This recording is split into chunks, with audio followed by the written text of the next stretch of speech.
Laking gulat ng palaka at nagtanong kung talagang pinagkakatiwalaan siya nito.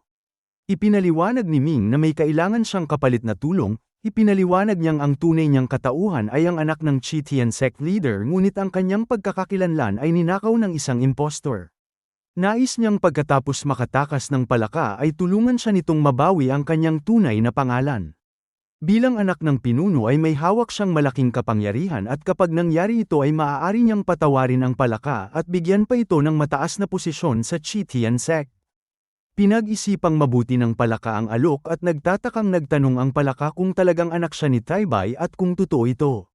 Mariing sinabi ni Ming na hindi siya magbibiro sa bagay na ito, ang kailangan lamang ay isang pagsubok sa dugo upang mapatunayan ang katotohanan at malantad ang impostor. Kapag tinulungan siya nito ay tiyak na hindi na ito guguluhin pa ng kanyang ama.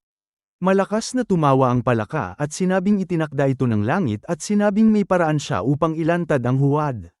Sinabi ni Ming na huwag munang magdiwang at nagtanong kung paano siya makakalabas. Iminungkahi ng palaka na pasukin ni Ming ang kulungan at magkunwaring binihag siya nito upang hindi makakilos ang mga bantay. Nagtanong si Ming kung makakatakas ba ito sa paraang ito. Inamin ng palaka na hindi sapat ito at ipinaliwanag na ang tunay na layunin ay mapatawag si Taibay at sa sandaling dumating ito ay madali nang mapatunayan ang pagkakakilanlan ni Ming. Pinag-isipan ito ni Ming at nagpas siyang sumang-ayon. Nag-alala naman ang palaka at sinabing napakahirap pasukin ang kulungan dahil mga deity ang mga nagbabantay doon. Ngumiti si Ming at sinabing may paraan siya. Kinuha niya ang isa pang token na nakasabit sa kanyang baywang at tuwirang naglakad palapit. Ang token na ito ay ang gate pass ng huwad na si Long Xiaobai na sadyang kinuha ni Ming sa tulong ni Mu Wuxiang. Pagdating ng deputy sect leader ay nagmamadaling samalubong ang mga bantay. Ipinakita ni Ming ang token at sinabing nais niyang makita ang palaka. Nagbabala ang mga bantay na mag-ingat dahil mahusay mang-akit ang halimaw na ito. Hindi ito pinansin ni Ming at sinabing may sarili siyang paraan sa kadiretsong pumasok sa loob. Ang kulungan ay may dalawang seksyon at ang pinakaloob ay yari sa bakal na puno ng mga sagradong ukit at malalakas na formation, isang lugar na tiyak na hindi matatakasan ng sinumang naroon kahit gaano pa kalakas. Nang buksan ni Ming ang pinto ng loob ay nakita niya ang isang napakalaking palaka na ang mga paa ay tinusok ng mga sagradong pako at nakadikit sa makapal na bakal na pader.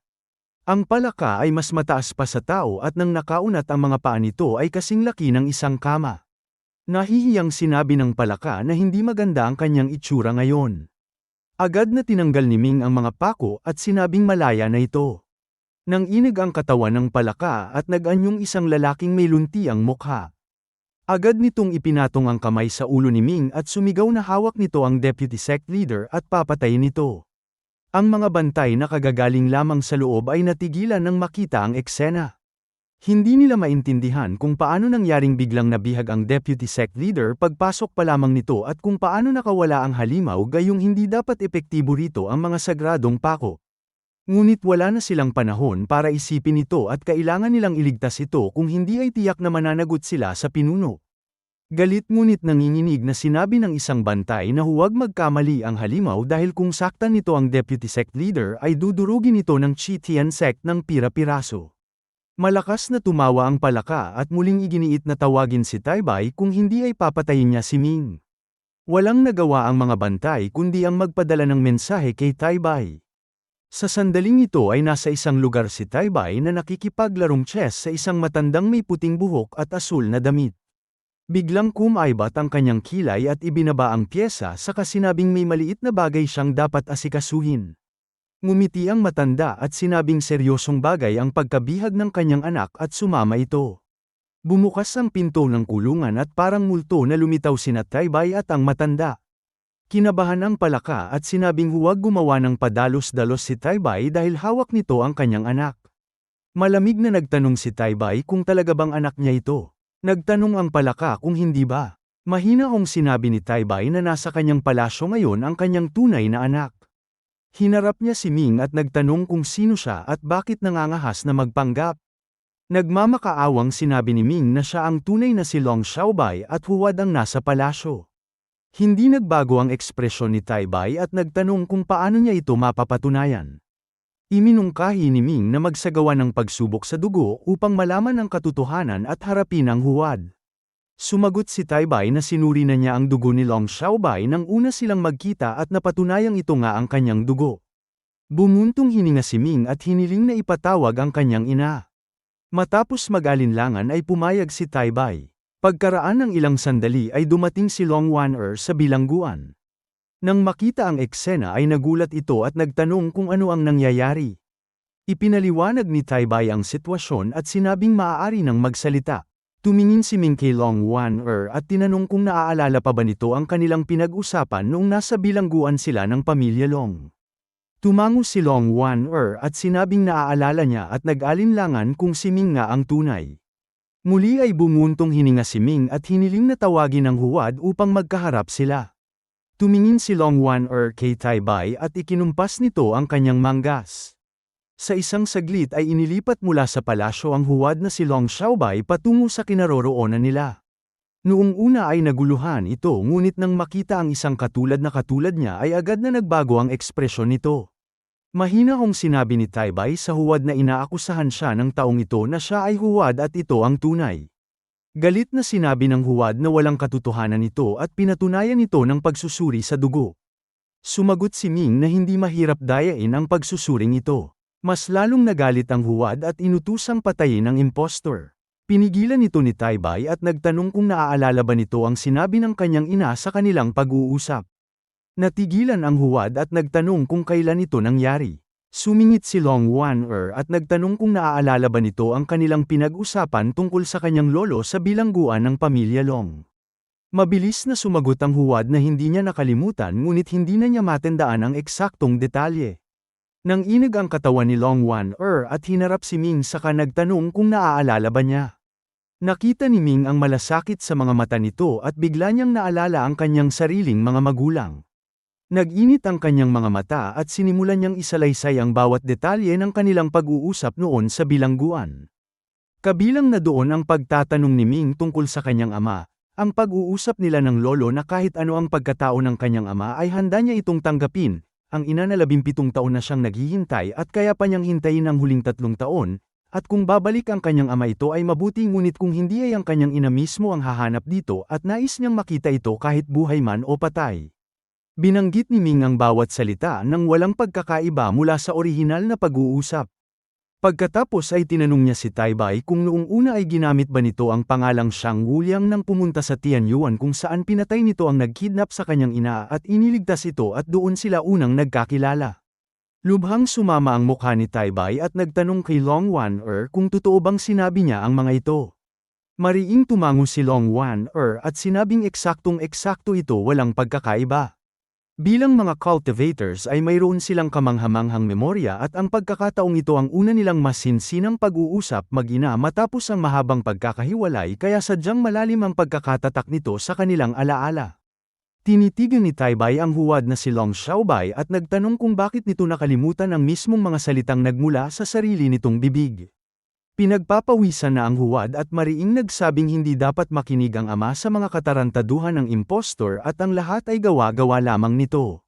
Sinabi pa nito na tiyak na naguguluhan lamang ang kanyang ina at hindi niya kailanman sinabi ang mga bagay na ito.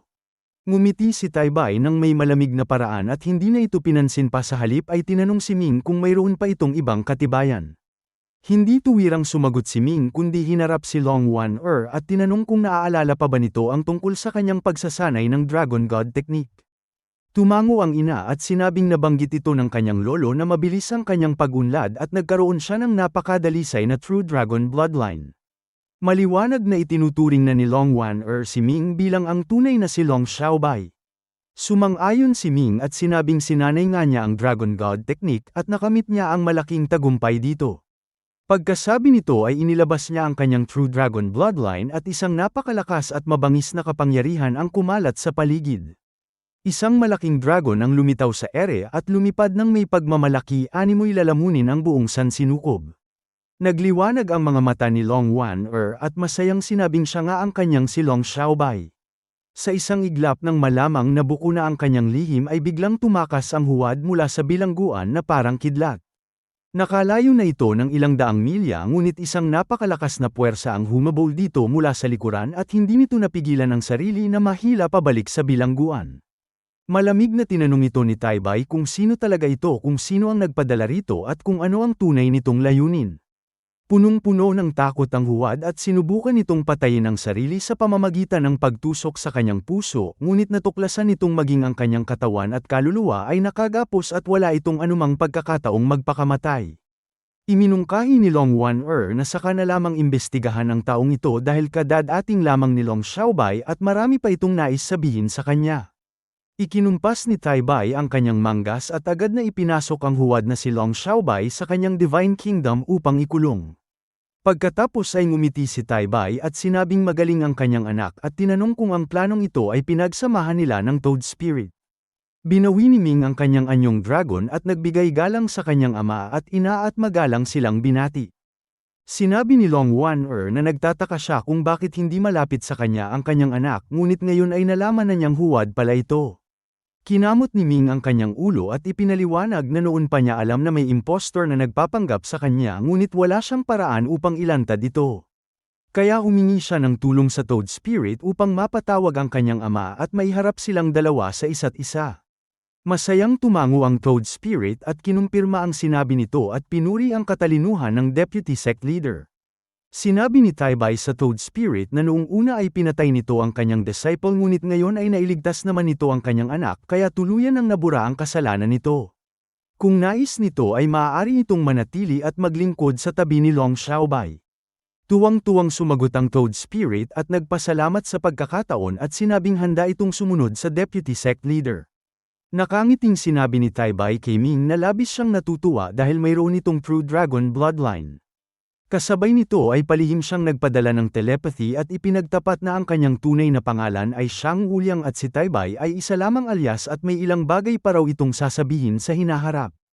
Bahagyang nagulat si Ming at naramdaman niyang may mas malalim pa itong kahulugan, ngunit hindi na siya nagtanong at tumango na lamang.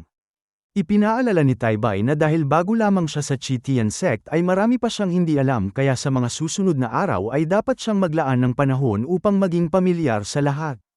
Pagkasabi nito ay tinawag niya ang Blood Guard. Isang pulang liwanag ang lumabas mula sa kawalan at huminto sa tabi ni Taibay at sa loob ng liwanag ay may isang malabong figurang halos hindi makita. Mula sa aninong ito ay narinig ang isang tinig na bumati sa pinuno. Ipinag-utos ni Taibay na mula ngayon ay susunod na ang Blood Guard sa mga utos ni Long Xiaobei at ang kanyang mga salita ay ituturing na direktang utos ng pinuno. Tinanggap ito ng Blood Guard at sinabing buong-buo silang susunod sa Deputy Sect Leader at sa pinuno. Tumango si Taibay at sinabi kay Ming na ang Blood Guard ay bagong tatag pa lamang at may napakalakas na kakayahang makipaglaban at ngayon ay nasa ilalim na ito ng kanyang pamumuno. Pagkatapos magpasalamat ni Ming ay umalis na si Taibay at si Ming naman ay sumama kay Long Wan-er pabalik sa palasyo. Sa kanyang kalooban ay natural na mainit ang naging pagtanggap niya kay Long Wan-er at halos itinuring niya itong kanyang sariling ina. Sa totoo lamang ay nais niyang gampanan ang papel ng isang mabuting anak para sa nawawalang si Long Xiaobei. Matagal na nag-usap ang mag-ina habang naglalakad at pagkatapos ay sabay pa silang naghapunan bago nagpaalam sa isa't isa. Nang makaalis si Long Wan-er ay pumunta si Ming sa silid-aklatan. Ito ang dating tirahan ng huwad na si Long Xiaobei at lahat ng mga gawaing pinamamahalaan nito ay nakatago at maaaring suriin sa lugar na ito. Bilang bagong Deputy Sect Leader ay kailangan niyang magkaroon ng mas malalim na pag-unawa sa Chitian Sect. Ang Toad Spirit ay naghintay sa labas at opisyal na naging tagasunod ni Ming. Sa isang sulyap lamang ay agad na naunawaan ni Ming ang lahat ng kanyang binasa. Nang sumapit ang umaga ay tinawag niya ang Blood Guard. Lumitaw ang isang pulang liwanag at ang pinuno nito ay humarap sa kanya. Nagtanong si Ming kung ano ang pangalan nito, kung ilan ang kanyang tauhan at kung gaano sila kalakas. Sumagot ang pinuno ng Blood Guard na ang kanyang pangalan ay Uyang Wood at sa pamamagitan ng biyaya ng pinuno ay nasanay niya ang Demon Blood Scripture at nabuo ang kanyang Demon Blood Divine Infant. Nagulat si Ming at nagtanong kung siya nga si Uyang Wood. Nagtaka naman ito kung kilala siya ng Deputy Sect Leader. Nakangiting sinabi ni Ming na noong una ay pumunta ito sa Sword Pool upang hanapin siya. Biglang naalala ito ni Uyang Wood at pinuri ang magandang memorya ng Deputy Sect Leader. Nagpatuloy ito sa pagsasalaysay at sinabing ang Blood Guard ay may mahigit 300 miyembro kung saan 36 ang may Demon Blood Divine Infant na ang lakas ay halos katulad ng isang bagong Martial God at ang natitira ay pawang nasa antas ng Martial Saint. Dahil nakatanggap si Ming ng mana ng Blood Clan ay nagtanong siya kung anong teknik ang kanilang sinasanay. Sumagot si Uyang Wood na ito ay ang Blood Demon Technique at ipinaliwanag ng maikli ang proseso nito. Matapos marinig ito ay umiling si Ming at sinabing ang Blood Demon Technique isang mabilisang paraan na tila napakalakas sa simula ngunit may limitasyon ang tunay na potensyal nito. Sumang-ayon si Uyang Wood at inaming may depekto nga ito. Sinabi ni Ming na paglaon ay hahanapan niya sila ng mas angkop na teknik ng Blood Clan. Nagtaka si Uyang Wood kung saan ito kukuha ngunit inisip lamang niyang nagbibiro ito at hindi niya ito sineryoso. Pagkaalis ng Blood Guard ay nag-isip si Ming ng kanyang susunod na hakbang dahil isa na siyang deputy sect leader ng Chi Tian sect na may hawak na malaking kapangyarihan at dapat niya itong gamitin ng tama. Ngunit sa kasalukuyan ay kakaunti pa lamang ang kanyang mapagkakatiwalaang tauhan maliban sa Blood Guard ay ang Toad Spirit lamang. Dahil dito ay tinawag niya ang Toad Spirit at tinanong kung may pangalan ito. Sumagot ito na wala itong pangalan at tinatawag lamang ito ng lahat bilang Toad Spirit. Sinabi ni Ming na mula ngayon ay tatawagin niya itong Hassan. Hindi na nagtanong pa si Hassan kung bakit bagkus ay nagpasalamat pa ito sa bagong pangalan na ibinigay. Inutusan ni Ming si Hassan na dahil isa ito sa Tianyuan 9 Demons ay tiyak na kilala nito ang iba pang mga miyembro at tinanong kung maaari nitong imbitahan ang ilan sa kanila upang maglingkod sa kanyang panig. Sumagot si Hassan na susubukan niya ngunit nagbabala na ang mga ito ay napakamataas ang tingin sa sarili at maaaring hindi pumayag kaya hindi siya makatitiyak. Mahinahong sinabi ni Ming na ayos lamang ito at ipinaalam nitong maraming pakinabang ang naghihintay sa kanila at sinumang magpakita ng malaking kontribusyon ay tatanggap ng isang longevity pill. Tumango si Hassan at sinabing agad niyang gagawin ito. Pinigilan muna ito ni Ming at sinabing may isa pa siyang bagay na nais itanong. Dahil kilala nito ang Heaven's Secret Old Man ay tinanong niya kung maaari rin itong maimbitahan. Kinamot ni Hassan ang kanyang ulo at sinabing ang matanda ay may napakakakaibang ugali at tiyak na hindi ito mapapapayag. Sa nakaraang ilang dekada ay abala ito sa pagsasaliksik ng isang mahirap na bagay at hindi lumalabas ng tahanan nito kaya halos imposibleng makita ito. Matapos mag-isip ay sinabi ni Ming na pagbalik ni Hassan ay personal siyang pupunta upang dalawin ang matanda. Mapait na ngumiti si Hassan at sinabing huwag na itong subukan dahil maging ang pinuno ay personal na nagtungo roon ngunit hindi ito pinagbigyan ng matanda. Nagulat si Ming at nagtanong kung talagang sinubukan ito ng kanyang ama at nabigo. Sumagot si Hassan na sinabi ng matanda na hindi ito lalabas hanggat hindi nito natatapos ang kanyang Heaven's Secret Diagram. Naging interesado si Ming at nagtanong kung ano ito. Ipinaliwanag ni Hassan na ito ay isang martial god artifact na ayon sa matanda ay kanyang pinaghirapan sa loob ng mahabang panahon at kapag natapos ito ay magkakaroon ito ng di masukat na kapangyarihan, kayang kalkulahin ang kalooban ng langit at ang puso ng mga tao at walang bagay na hindi nito malalaman. Nagtaka si Ming dahil tila ito ay may pagkakatulad sa kanyang 8-element calculation formation at sa kanyang karma cycle. Dahil dito ay lalo siyang naging kumpiyansa at nakangiting sinabing malamang ay makakatulong pa siya upang matapos ng matanda ang kanyang diagram. Walang kaalam-alam si Hassan sa mga kakayahan ni Ming ngunit sinabi nitong sasamahan siya nito sa kanyang pagdalaw. Umalis si Hassan upang anyayahan ang kanyang mga kasamahan at nang si Ming ay maghahanda ng magsanay muli ay dumating ang isang bantay na nagulat na ang mga bagay na ipinadala ng pinuno ay narating na. Napukaw ang kuryosidad ni Ming at nagmamadali siyang pumunta sa pangunahing bulwagan upang tingnan kung ano ang ibibigay ng kanyang bagong ama. Bilang bagong dating sa Chi Tian sect ay natural lamang na makatanggap siya ng isang regalo mula kay Tai Bai ngunit hindi niya mahulaan kung ano ito. Ang pangunahing bulwagan ay puno na ngayon ng iba't ibang bagay mula sa mga damit hanggang sa mga sandata lahat ng uri ng pang-araw-araw na kagamitan at bawat isa ay pambihira at nangungunang uri. Kabilang dito ang 8 espada na bawat isa ay divine level na talim na kayang pumatay ng mga martial gods at demons ang talas ay walang kapantay.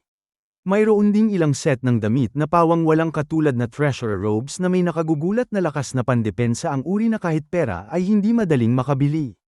Bago pa man maialis ni Ming ang kanyang tingin mula sa hindi mabilang na mahahalagang bagay ay isang batang babae ang lumapit mula sa isang gilid magalang na yumuko at binati ang Deputy Sect Leader sa isang malambing at pino na tinig.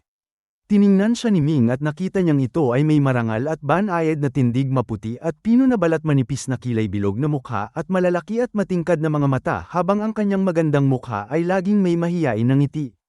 Nang hindi na hinintay na tanungin siya ay nagpakilala ito bilang si Anne na ipinadala ng asawa ng sect leader upang pagsilbihan ng deputy sect leader. Dahil hindi sanay na may estranghero sa paligid ay ikinaway ni Ming ang kanyang kamay nang walang pagdadalawang isip at sinabing hindi na ito kailangan. Ngunit marahang kumaway si Anne sa kanyang likuran at 24 na magagandang batang katulong na halos 13 o 14 na taong gulang ang magalang na lumapit at tumayo ng may paggalang sa tabi ni Ming. Nakangiti niyang sinabi na mahigpit na ipinagbili ng asawa ng sect leader na pagsilbihan nilang mabuti ang deputy sect leader at nakiusap siyang huwag silang paalisin dahil kung hindi ay wala silang maipaliliwanag sa ginang.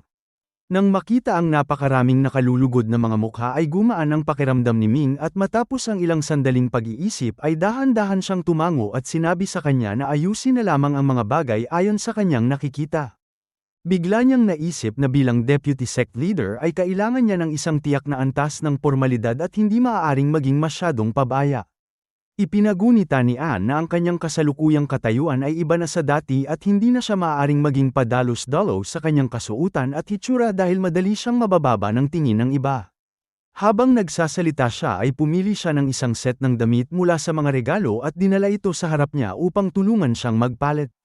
Nang magtanong si Ming kung kailangan ba talagang magpalit ngayon ay mariing sinabi ni Anne na oo at ang mga katulong sa kanyang likuran ay agad na nagladlad ng isang bilog na dilaw na tela sa paligid ni Ming upang hadlangan ng tanawin habang dalawang katulong ang pumasok sa loob upang tulungan siyang maghubad.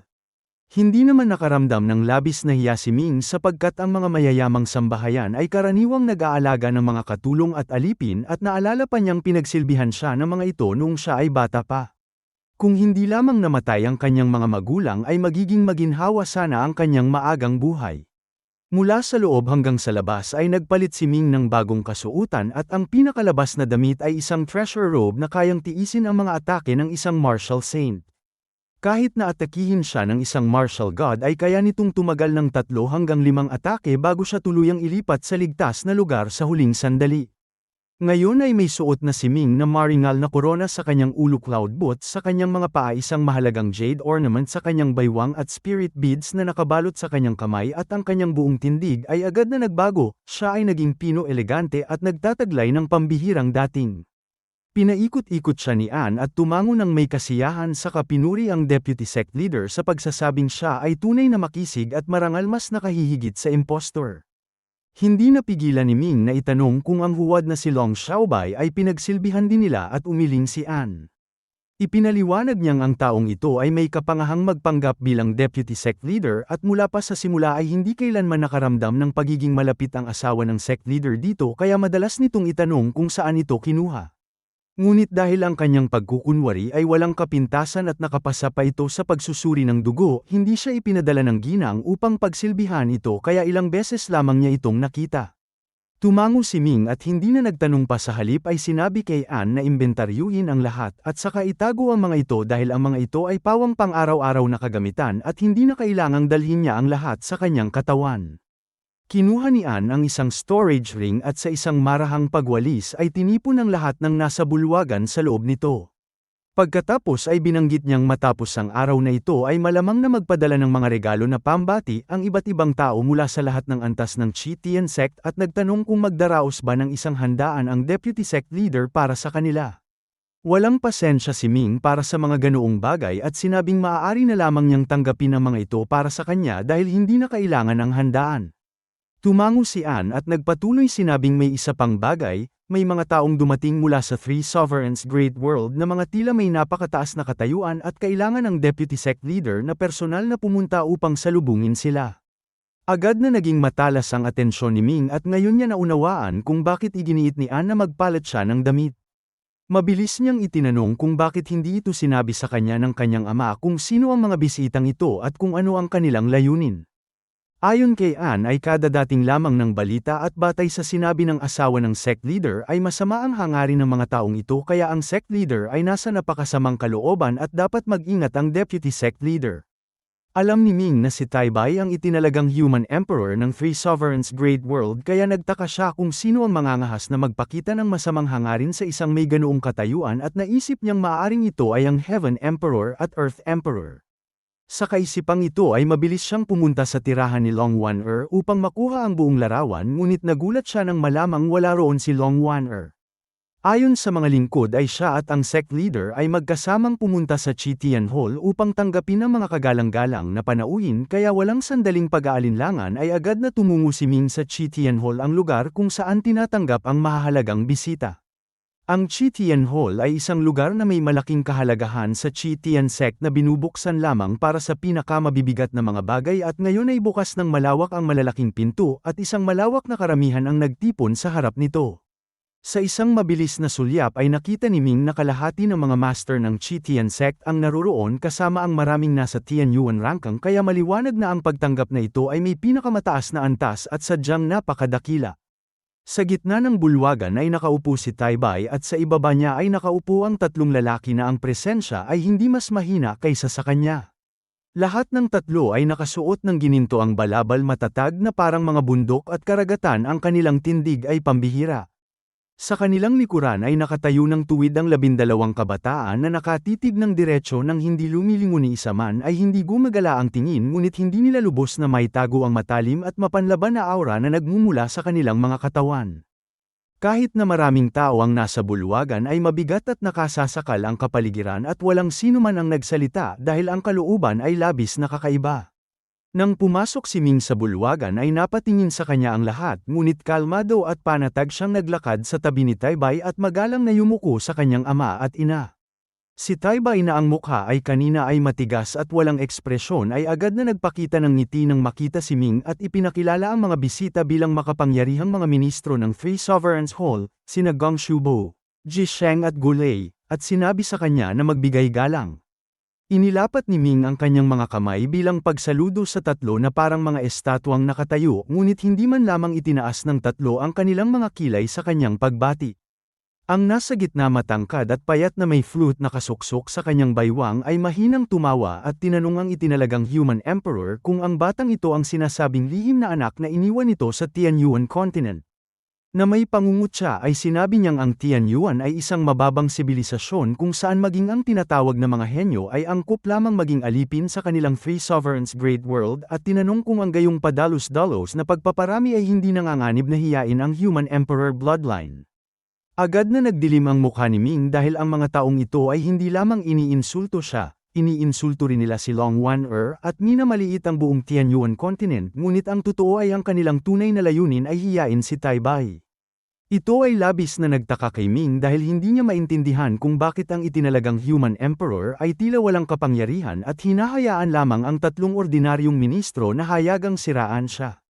Sumulyap siya kay Tai Bai na ang mukha ay walang ekspresyon na tila hindi naapektuhan ngunit napansin niyang ang sulok ng kanyang mata ay bahagyang kumibot at sa sandaling ito ay napagtanto ni Ming na si Tai Bai ay labis na galit sa kalooban ngunit pilit itong pinipigilan.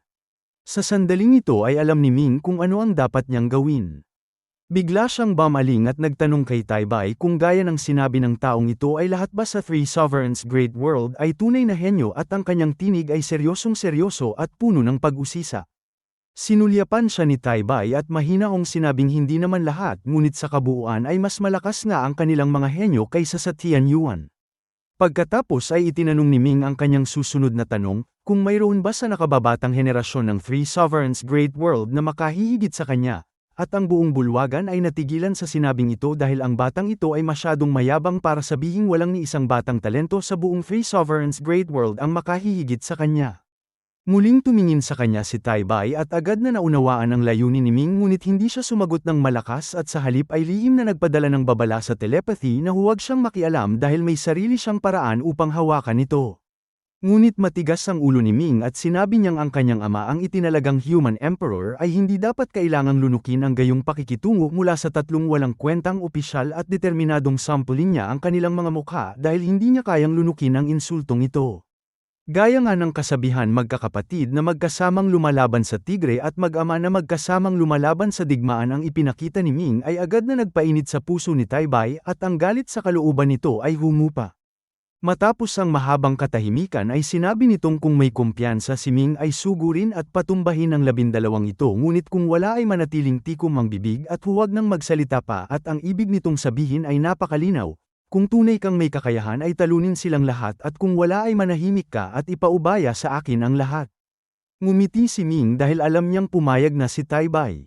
Sa kabilang panig ay labis na naprovoke ng kayabangan ni Ming ang 12 kabataan sa likod ng 3 ministro at ang isa sa kanila na nakasuot ng puti na may yelong tingin ay malamig na nagsabing siya ay masyadong mayabang dahil kahit siya lamang mag-isa ay kayang durugin si Ming. Ito mismo ang gusto ni Ming kaya humakbang siya pasulong at nagtanong kung anong kaugnayan ng ministrong nagsalita kanina sa kabataang ito. Mayabang na sinabi ng kabataan na siya ay kanyang tiyuhin, ang makapangyarihang ministro sa ilalim ng Earth Emperor ang kagalang-galang na si Gong Shubo. Tumango si Ming at ipinahayag na hinahamon niya ito at kung matalo si Ming ay maaaring hilingin ng kabataan ang anuman mula sa kanya. Ang kabataan ay naglabas ng isang mapanuyang ngisi at sinabi ng dahan-dahan na pinipili niyang ipakain kay Ming ang dumi. Ngunit nang marinig ito ay hindi nagalit si Ming, sa halip ay tumawa at sinabing silang mga martial artist ng Tianyuan ay mga sibilisadong tao at hindi niya ito gagawin sa kanya. Sa halip kung matalo ang kabataan ay kailangan niyang personal na samplein si Gong Shubo sa mukha. Ang 12 ay biglang nagalit at sabay-sabay na sinigawan si Ming at ilan sa kanila ay tumalon pasulong upang atakihin siya. Ngunit sa sandaling kumilos sila ay mahigit 100 malalakas na divine thought ang naglock sa kanila dahilan upang ang mga kabataang ito ay pagpawisan ng malamig at hindi na mangahas na gumawa pa ng padalos-dalos na pagkilos kaya tahimik silang bumalik sa kanilang mga dating posisyon. Natuwa si Ming at sinabing kung sinabi ng kabataan na kaya niyang durugin siya at napakadali ng pagkapanalo ay bakit siya natatakot ngayon at baka wala siyang kumpiyansa na manalo kaya siya duwag. Galit na sinabi ng kabataan na napakadali siyang talunin ngunit ang kanyang insulto sa isang mataas na ministro ng 3 sovereign ay isang krimen na hindi mapapatawad. Malamig na binalik ni Ming ang tanong, kung ganoon ay anong krimen ang ginawa ng kanyang tiyuhin ng insultuhan nito ang itinalagang human emperor. Ang kabataan ay agad na nawala ng masasabi at tanging mabigat na pagsinghal lamang ang nagawa niya dahil ang mga naunang salita ni Gong Shubo ay talagang lubhang walang galang sa itinalagang human emperor.